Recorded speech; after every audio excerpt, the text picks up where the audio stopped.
Race comes up, quite a bit in our family, and it's a conversation that we honor. Nicole Sublette is a mother of three, ages 10, 5, and 1.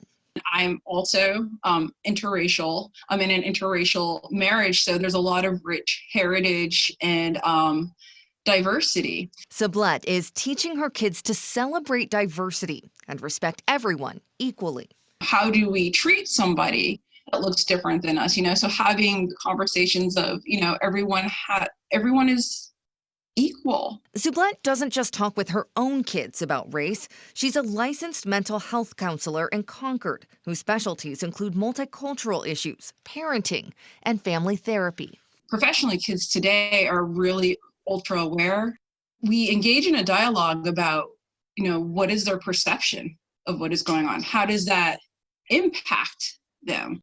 She recommends talking to kids about race as soon as possible. Typically, 0 to 3, kids are like, they're sponges. And really at 3 or 4, they really are starting to identify the differences in physicality. How do you start that conversation? Kids may bring it up themselves. They might ask questions like, well, why does my friend have more brown skin than I do? Or why am I lighter skin? And so it comes up naturally, and authentically. You can keep the dialogue going or get it started with books, movies, TV shows, and art, depending on your child's age and development. It's really important that we do recognize that systems of inequality do exist, and that this struggle is real. It's not something that's made up.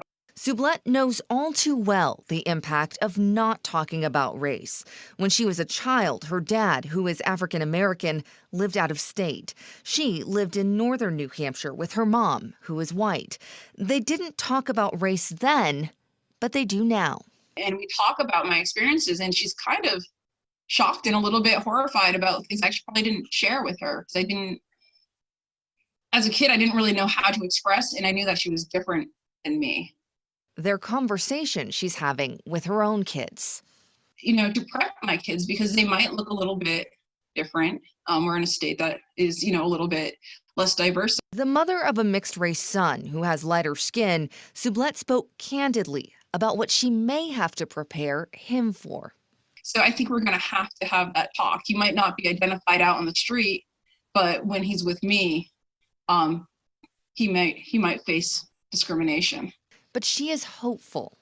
Not necessarily that all systems will have changed, but there is a different level of awareness, and maybe his experience will have been different than my own. That is my hope for him. And above all, I think it's important for people to keep in mind our mutual and common humanity.